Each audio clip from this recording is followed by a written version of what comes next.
बिस्मिल्लाहिर्रहमानिर्रहीम।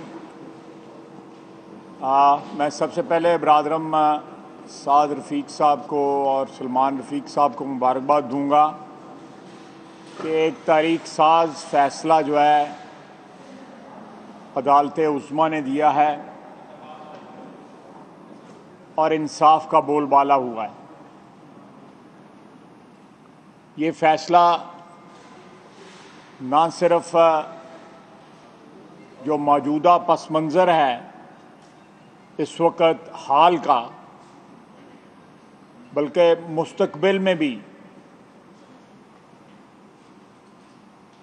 एक अरसा दराज तक इसकी गूंज जो है वो बाकी रहेगी, बल्कि इंसाफ की किताबों में और जो साइल हैं अदालतों में जाने वाले इंसाफ के तलबगार, वो इस फैसले का हवाला देंगे।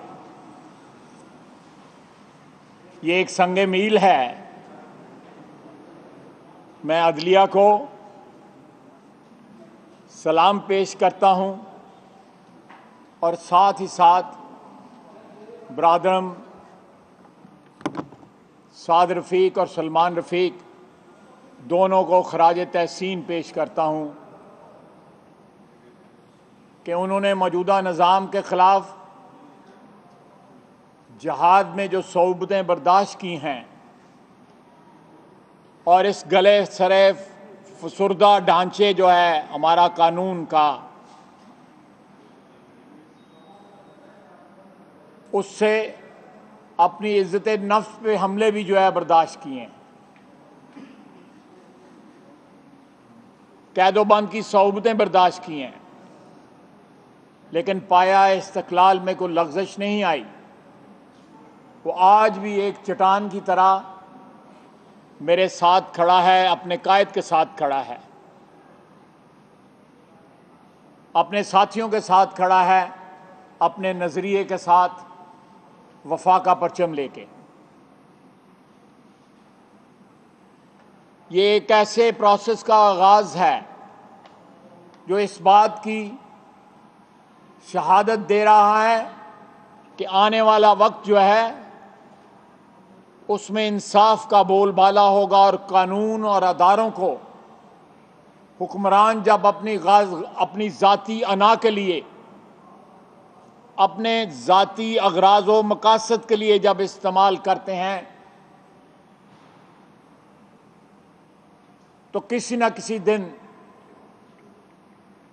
इंसाफ का, जिस तरह कल बोलबाला हुआ है, इंसाफ का बोलबाला ज़रूर होता है। अल्लाह ताला का शुक्र है, जितना भी शुक्र अदा किया जाए वो कम है। मैं साथ ही साथ आज जो गिरफ्तारी हुई है मतीउल्लाह जान साहब की, उसकी भी हम सारी पार्टी पाकिस्तान मुस्लिम लीग नून उसकी मजम्मत करती है। नहीं, ये अब वीडियो आ गई है तो पुलिस लेके गई। अभी मीडिया वाले मेरा ख्याल ज़्यादा कंफर्म कर चुके हैं कि वीडियो आ गई। वीडियो आ गई जी, वीडियो आ गई है ना जी।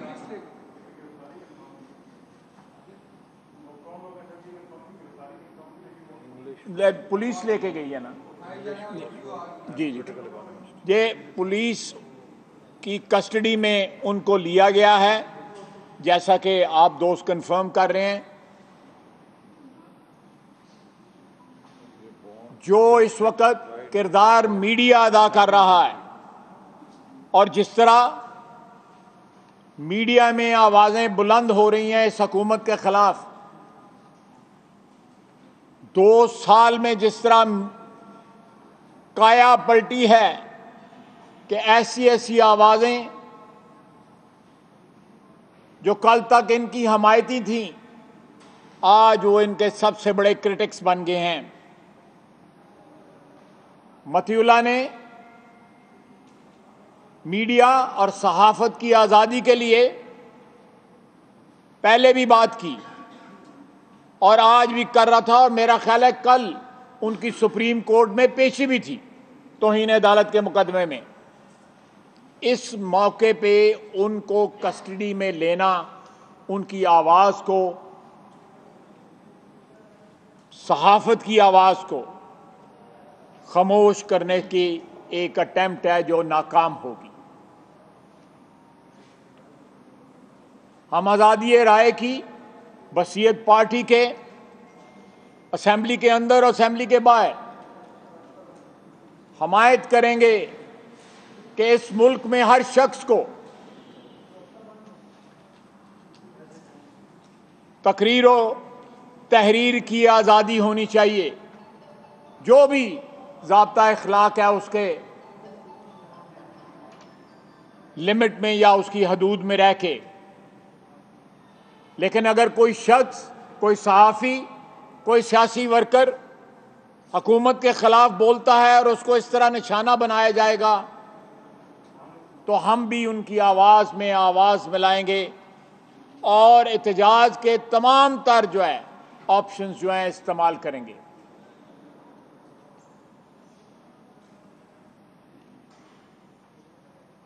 पाकिस्तान में जिस तरह सहाफत का गला घूंटा जा रहा है, उसकी एक बहुत बड़ी मिसाल जो है मीर शकीरुर रहमान की जो है नजरबंदी है। पिछले 2 साल में और उससे पहले भी सहाफियों को सच बोलने से रोकने पर जिस तरह के हथकंडे इस्तेमाल किए गए, वो किसी सिविलाइज सोसाइटी में इस तरह नहीं होता। ये वक्त है कि हम आइन के तहत जो हकूक दिए गए हैं, आज़ादी राय के जो बुनियादी हकूक हैं आइन में इंश्राइंड, जो आइन में दर्ज हैं, हमने आइन के साथ वफादारी का हल्फ उठाया हुआ है। इंशाअल्लाह ताला हम ये हल्फ जो है निभाएंगे। बहुत बहुत शुक्रिया। जो साद रफ़ीक साहब के केस में आया, मैं समझता हूँ तारीखी हैसियत इस हवाले से रखता है कि इसने ये जो तमाशा मुल्क में लगा हुआ है अकाउंटेबिलिटी का, इसका खोखलापन पाकिस्तान के अवाम के सामने रख दिया। ये वही बातें हैं जो हम पिछले 2 साल से कर रहे थे। आज सुप्रीम कोर्ट ने अपने फैसले में वो बातें लिख दी हैं, लेकिन बात सिर्फ वहाँ तक महदूद नहीं है। जहाँ से ये फैसला शुरू हुआ, वो पहली कोटेशन मेरा ख्याल है कि तमाम चीज़ों को इकट्ठा करके हमारे मुल्क की हकीकत आज हमारे सामने रखती है। जो उन्होंने जॉन स्टुअर्ट मिल, जो 19वीं सदी के इंग्लिश फ़िलासफ़र थे, उनकी एक कोटेशन का हिस्सा रखा है और लिखते हैं कि ये जॉन स्टुअर्ट मिल का कोट है जो इस डिसीजन का हिस्सा है, और पहले अल्फाज हैं कि एक स्टेट जो छोटे लोगों को इसलिए ओहदों पर रखती है कि उनको बासानी इस्तेमाल कर सकेंगे, और चाहे वो इस्तेमाल कुछ मुफाद भी दे सके, लेकिन वक्त ये बताता है कि छोटे लोग जो हैं वो बड़े मसाइल को हल नहीं कर सकते। यहाँ से बात शुरू हुई। उसके बाद उन्होंने कहा कि आज इक़्तिदार की हवस जो है, इदारों पर कब्ज़ा जो है, अपनी तशहीर, उसने हुक्मरानों को मजबूर कर दिया कि वो आइन को भी पामाल करें और वो कानून को भी पामाल करें, और गवर्नेंस की जो स्पेस है वो कम से कम होती चली गई है। और आगे उन्होंने एक शेर भी लिखा कि अब तलक तो देख ना पाए, देखना हम जो चाहते थे। और उन्होंने कहा कि ये जो साद रफ़ीक साहब वाला केस है, ये एक क्लासिक मिसाल है। ये एक मिसाल है कि किस तरह हुकूमत जो है, हुकूमती इदारे जो हैं, वो फंडामेंटल राइट्स जो आइन देता है उसको पामाल करते हैं, गैर कानूनी तौर पर हरासा करते हैं, हिरासत में लेते हैं और आज़ादी से महरूम करते हैं। और जो ह्यूमन डिग्निटी है,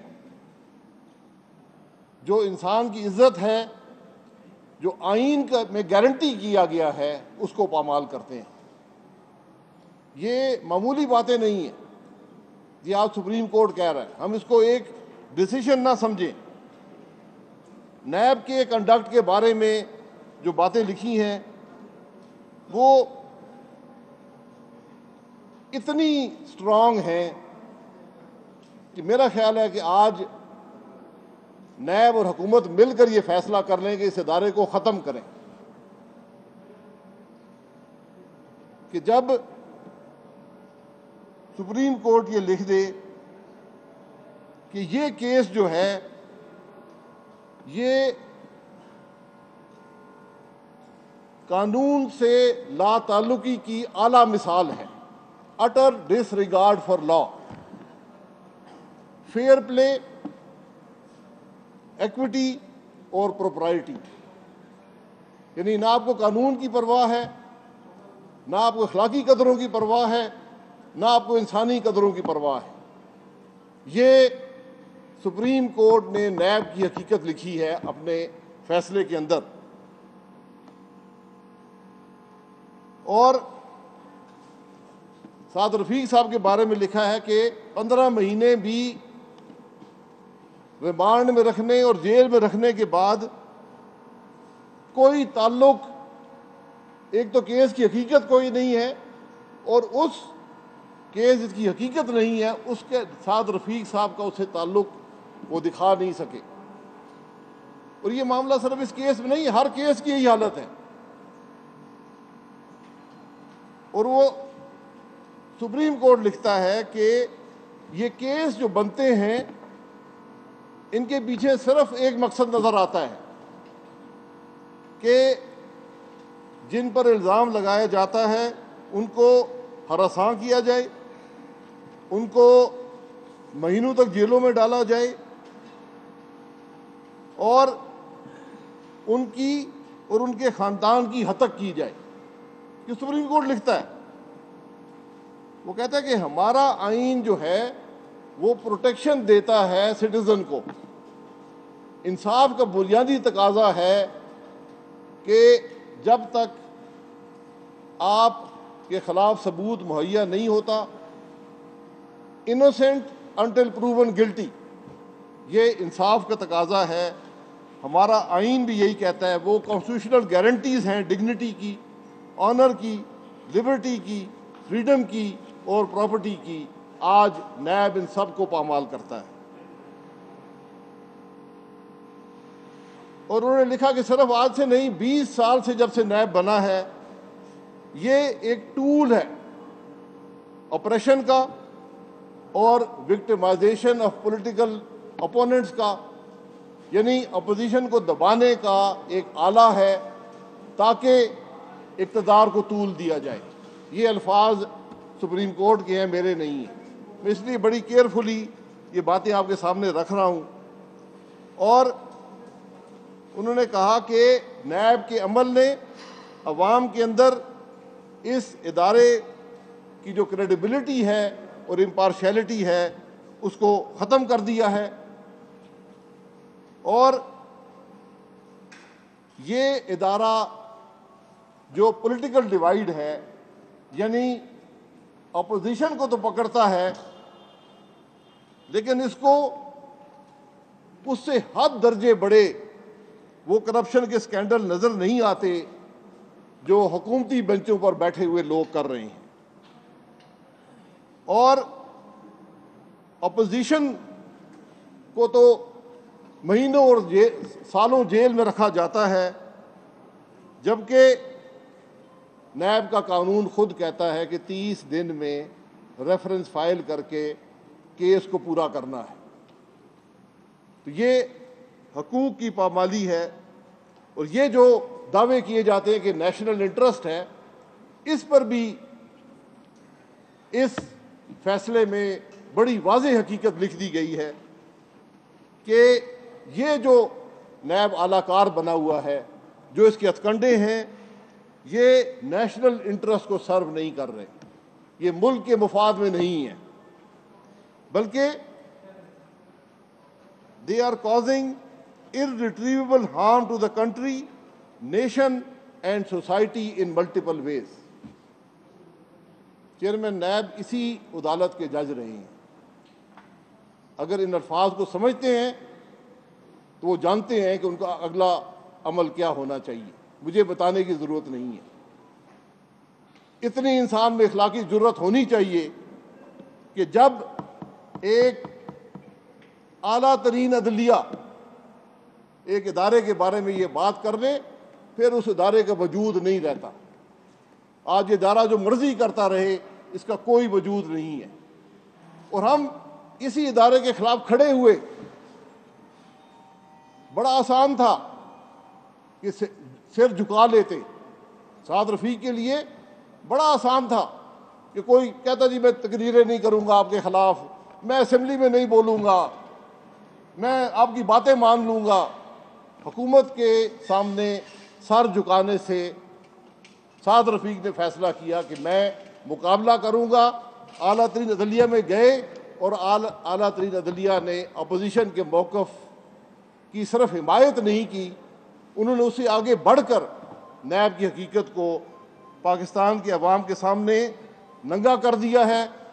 और सिर्फ पाकिस्तान के अवाम के सामने नहीं, उन्होंने कहा कि इस इदारे ने, नैब ने पाकिस्तान को पूरी दुनिया के सामने इसकी तस्लील की है। उन्होंने यूरोपियन कमीशन की ने जो नैब के बारे में बातें कही हैं वो लिखी हैं अपने फैसले के अंदर। और ये लिखा है कि पूरी दुनिया आज कहती है कि नैब का सिर्फ एक मकसद है कि पाकिस्तान में अपोजिशन को, हक की आवाज़ को दबाया जाए।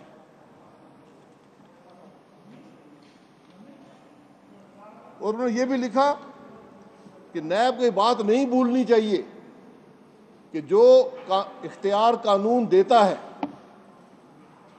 उसका इस्तेमाल बग़ैर लिमिट्स के और बग़ैर वजह के नहीं होता। हर इख्तियार को इस्तेमाल करने की वजह होनी चाहिए। और उन्होंने लिखा कि एक चीज़ पर कोई सौदा नहीं हो सकता, और वो हमारे आइन के जो फंडामेंटल राइट्स हैं, जिनको किसी सूरत में किसी को हक नहीं है कि उनको पामाल कर सके। और वो है dignity of man and one of the grave consequences of pre arrest confinement is the humiliation and disgrace resulting from such arrest. उसने कहा किसने आपको इख्तियार दिया? अभी ये एक शख्स पर इल्ज़ाम नहीं लगा, आप उसको पूरी दुनिया के सामने बदनाम करने पड़ते हैं, उसके खानदान की हद तक करते हैं। और उन्होंने ये कहा कि अगर हम एक culture of transparency, liberty, civility और डेमोक्रेटिक वैल्यूज़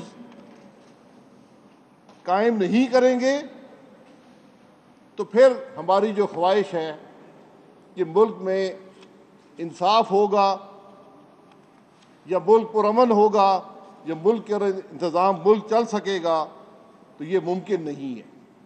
यानी जिस मुल्क में नाइंसाफ़ी होगी वो मुल्क नहीं चलेगा। यही कैफियत आज हमारे मुल्क की है। और उन्होंने ख़त्म किया हबीब जालिब के एक शेर से, जुल्म रहे और अमन भी हो, क्या मुमकिन है, क्या मुमकिन है तुम ही कहो। ये आज नैब की हकीकत है, ये इस हुकूमत की हकीकत है। इनको शर्म आनी चाहिए। हमारा इनसे कोई मुतालबा नहीं है। अगर ये फैसला पढ़ सकते हैं, अंग्रेजी इनको आती है, ये पढ़ लें और वो कहते हैं चुल्लू भर पानी में डूब मरे।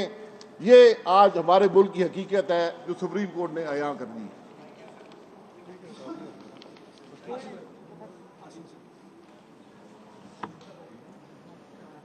बिस्मिल्लाहिर्रहमानिर्रहीम। जैसा कि ख्वाजा आसिफ साहब और शाहिद खाकान साहब ने बताया कि सुप्रीम कोर्ट के फ़ैसले ने उस मौक़िफ़ की तायीद कर दी है जो पाकिस्तान मुस्लिम लीग नून पिछले 2 साल से दोहरा रही है कि नैब के ज़रिए इस मुल्क में पॉलिटिकल इंजीनियरिंग की कोशिश की जा रही है। नैब के ज़रिए इस मुल्क में सियासी हकीकतें बदलने की कोशिश की जा रही है। नैब के ज़रिए इस मुल्क में उन लोगों को जो अपने नज़रिए पे, अपनी जमात के साथ वफा पे खड़े हैं, उन्हें डराने और उन्हें खौफज़दा करने और उनकी आवाज़ को दबाने की कोशिश की जा रही है। पर अल्हम्दुलिल्लाह पाकिस्तान की तारीख़ ने ये देखा है कि जनरल मुशर्रफ के दौर में तो लोग झुक गए, नैब के आगे सिजदा रेज़ हो गए, लेकिन पाकिस्तान मुस्लिम लीग नून और नवाज शरीफ के ये सिपाही जिन्हें इस धरती से प्यार है, जिन्हें आईने पाकिस्तान से प्यार है और जिन्हें जमहूरियत से प्यार है, और उसी कारवान के हमारे सिपाही और 2 बहादुर साथी ख्वाजा सलमान रफ़ीक और ख्वाजा साद रफ़ीक को 16 महीने बेजा जेल में रखा गया। और मैं ये सवाल करना चाहता हूँ कि इस फैसले के बाद इनके 16 महीने इन्हें कौन लुटाएगा? इनके 16 महीने इनके बच्चों को कौन लुटाएगा कि जिन 16 महीनों में ज़बरदस्ती जबर के ज़रिए गैर आइनी तौर पे बच्चों को वालिद से जुदा किया गया। इन 16 महीनों में जो किरदार कुशी की गई उसका नुकसान कौन पूरा करेगा? ये वो सवाल है जो आज पाकिस्तानी रियासत के सामने खड़ा है कि हमने एक आईनी जमहूरी रियासत बनना है, क्या पाकिस्तान ने डेमोक्रेसी बनना है या फेंटाक्रेसी बनना है? आज मतीउल्लाह जान को जिस तरह इस हकूमत ने गिरफ्तार किया, ये इस बात का सबूत है कि ये हकूमत पाकिस्तान को डेमोक्रेसी नहीं बल्कि फेंटाक्रेसी बनाना चाहती है कि जो हुकूमत के ख़िलाफ़ बोलेगा उसको फेंटा लगेगा, उसको गिरफ्तार किया जाएगा, उसको जेल में डाला जाएगा। इसी तरह मीर शकील उर रहमान साहब को गिरफ्तार किया गया इससे पहले कि इंक्वायरी अभी मुकम्मल नहीं हुई थी। अगर ये सुप्रीम कोर्ट के फैसले को सामने रखा जाए तो नैब को आज खुद मीर शकील उर रहमान साहब को रिहा कर देना चाहिए। एक एक दिन जो उनका जेल में इस फैसले के बाद गुजर रहा है वो गैर आइनी डिटेंशन है। इसी तरह शाहिद खाकान अब्बासी साहब ने, मिफ्ता इस्माइल ने, मैंने भी नैब की गैर आइनी डिटेंशन्स काटी हैं, लेकिन हम में से किसी के हौसलों में कोई कमी नहीं आई और ना आएगी। अब वक्त आ गया है कि इस हकूमत को घर भेजना पाकिस्तान के आइन और जमहूरियत और इसके तशख़्ख़ुस को बचाने के लिए ज़रूरी हो गया है। ये नालायक हुकूमत है, नाअहल हुकूमत है, करप्ट हुकूमत है। लोगों को आटा नहीं मिल रहा, चीनी नहीं मिल रही। कराची के लोग जिनको इन्होंने धोखे से वोट लिए थे वो बिलक रहे हैं, ना बिजली है ना पानी है। बलोचिस्तान के लोग परेशान हैं। खैबर पख्तूनख्वा में वो इलाके जिनका फाटा का मर्जर किया गया था, हमने उनसे वादा किया था कि उनको हम डेवलपमेंट फंड्स देंगे। इस हुकूमत ने कबायली इलाकों के साथ धोखा किया है। इस हुकूमत ने पंजाब जो सबसे बड़ा सूबा है उसको पसमानदगी की तरफ धकेल दिया है और 10 साल की हमारी मेहनत के ऊपर पानी फेर दिया है। और सी पैक जो पाकिस्तान के मुस्तकबिल का मंसूबा था उसको भी न्यूट्रल गियर में लाके खड़ा कर दिया है।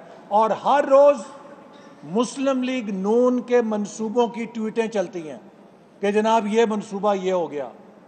ये नहीं बताते कि ये वो मंसूबे हैं जो मुस्लिम लीग नून अल्हम्दुलिल्लाह पाइपलाइन में डाल गई थी। अगर वो पाइपलाइन में हमने ना डाले होते तो आज वो भी फौत हो गए होते। ML1 जो सबसे बड़ा फ्लैगशिप प्रोजेक्ट है उसके लिए सिर्फ 6 अरब रुपए बजट में रखे हैं। 6 अरब का मतलब ये है 197 साल लगेंगे उसको मुकम्मल होने में। ये सी पैक के साथ बदतरीन मजाक है। तो इसलिए मैं एक बार फिर कहूँगा कि हमें अपने बहादुर भाई साद रफ़ीक और सलमान रफ़ीक पर फ़ख्र है। मैं उन्हें मुबारकबाद देता हूँ कि आप सुरखरू हुए हैं। आपकी हिम्मत, आपकी इस्तकामत, आपके ख़ानदान की कुर्बानी सुरखरू हुई है और अल्लाह ताला ने आपके सिर पे इज़्ज़त का ताज रखा है और आपको गिरफ्तार करने वालों को रुसवा किया। बिस्मिल्लाहिर्रहमानिर्रहीम। ये मंज़र और ये दिन जो कल हमें देखने को मिला, इसका मुझे तकरीबन 3.5 साल से इंतज़ार था। जब 2017 में हमारी हुकूमत होने के बावजूद मुंतखब हुकूमत के ख़िलाफ़ नवाज़ शरीफ साहब की हुकूमत को डिसलॉज करने की साजिश का आगाज़ हुआ और ये खेल आगे बढ़ता गया। मुल्क के मुंतखब वज़ीर आज़म को निकाला गया और उसके बाद की सारी कहानी आपके सामने।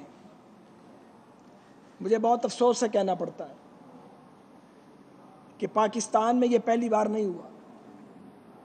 सुप्रीम कोर्ट ऑफ पाकिस्तान का ये फ़ैसला, ये तारीख़ साज फ़ैसला, इसके 3 हिस्से हैं। इसका एक हिस्सा, उसका ताल्लुक़ तो मेरे और सलमान रफ़ीक साहब के मुकदमे से है, जिसके बारे में यही जुमला बहुत काफ़ी है कि ये इंसानियत की तज़लील है और ये शर्फ़ इंसानियत के ख़िलाफ़ है और नाइंसाफ़ी पे मबनी है और यह कि इसकी कोई बुनियाद नहीं है। इसके दूसरे 2 हिस्से बहुत अहम हैं। एक हिस्से का ताल्लुक़ एहतसाब के अदारे नैब की कारकर्दगी और उसके तरीक़ाकार से मुतल्लिक है और तीसरा हिस्सा पाकिस्तान की बदकिस्मत सियासी तारीख़ है, जिसका सराहत और वजाहत के साथ ज़िक्र किया गया। मैं ये समझता हूँ कि पाकिस्तान बनाने वालों की औलादों के साथ इस मुल्क में रियासत ने मुसलसल बदसलूकी की है। हम पाकिस्तान बनाने वालों की औलाद हैं। हर दौर में हमने आमरीयतों को फेस किया है, लेकिन इस बार जो हुआ उसकी नज़ीर नहीं मिलती। हमारी जान तक ले ली गई मगर हमारी इज़्ज़त हमसे छीनने की कोशिश नहीं की गई। ये पहली बार हुआ कि हमें मिन ऐसुल जमात, हमें चोर और डाकू साबित करने के लिए एड़ी चोटी का जोर लगाया गया। लेकिन एक डिज़ाइन बंदों का है, एक डिज़ाइन रहमान का है और अल्लाह ताला की जो लाठी है, बेआवाज़ लाठी, वो अमल में आती है, वो हरकत में आती है। आप देखें कि ज़ंदान खाने में पड़े हुए लोगों को ऐसी जगह से रोशनी मिलती है जिसकी कोई तवक्कुल बाज़-औक़ात नहीं करता। हमें इंसाफ देने में ताख़ीर की गई है। ये इंसाफ पहले मिलना चाहिए था, इंसाफ नहीं किया गया। जगह जगह इंसाफ को जिनकी ज़िम्मेदारी थी कि वो इंसाफ देते, जिस आज़ाद अदलिया के लिए हमने जेलें काटी थी, वहाँ से इंसाफ मिलते हुए ताख़ीर हुई। लेकिन मैं उन मुअज़्ज़ज़ और अजीम जजेस की अज़मत को सलाम करता हूँ जिन्होंने कानून, आइन और सदाकत के मुताबिक फ़ैसला किया है। ये फ़ैसला पाकिस्तान की तारीख़ में एक लैंडमार्क की हैसियत रखता है। ये रेफरेंस के तौर पे पेश किया जाता रहेगा, मगर मैं ये ज़रूर कहूँगा कि ये चलन अब इस मुल्क में हमें बंद कर देना चाहिए। अगर ये रवैया जारी रहा तो मुल्क और कौम के लिए कुर्बानी देने वाले, सेल्फलेसली सर्व करने वाले घटते चले जाएंगे। मेरी 40 साल 42 साल की पॉलिटिकल स्टैंडिंग है बतौर एक सियासी कारकुन के। मैं तकरीबन मायूस हो चुका था इंसाफ से कि ये एक रोशनी की किरण नहीं बल्कि एक लाइट हाउस है रोशनी का, जो ये फैसला सामने आया है, एक मीनारा नूर है। तो अगर नज़रिया ज़रूरत के तहत फैसले न किए जाएं और अगर असूल और कानून की पासबानी के तहत फैसले किए जाएं तो पाकिस्तान को कोई ख़तरा लाहक नहीं है। और ये अगर हमने इस मुल्क का दिफा करना है, अगर इस मुल्क के साथ हम मुखलिस हैं, तो फिर हमें ये रवैया एडॉप्ट करना पड़ेगा। आज आहद चीमा, हमजा शहबाज, खुर्शीद शाह, मीर शकील, ये ज़मीर के कैदी हैं। इनका जुर्म सिर्फ ये है कि इन्होंने सच्चाई की बात की है। इनमें से कोई झुका नहीं, कोई बिका नहीं, कोई डरा नहीं। ये रवैया बदलना पड़ेगा। मैं आखिर में ये कहूँगा कि सुप्रीम कोर्ट ऑफ पाकिस्तान के इस अहम तरीन फैसले के बाद असूली तौर पे नैब नामी अदारे के वजूद का कोई जवाज़ बाकी नहीं। नैब को ख़त्म किया जाना चाहिए।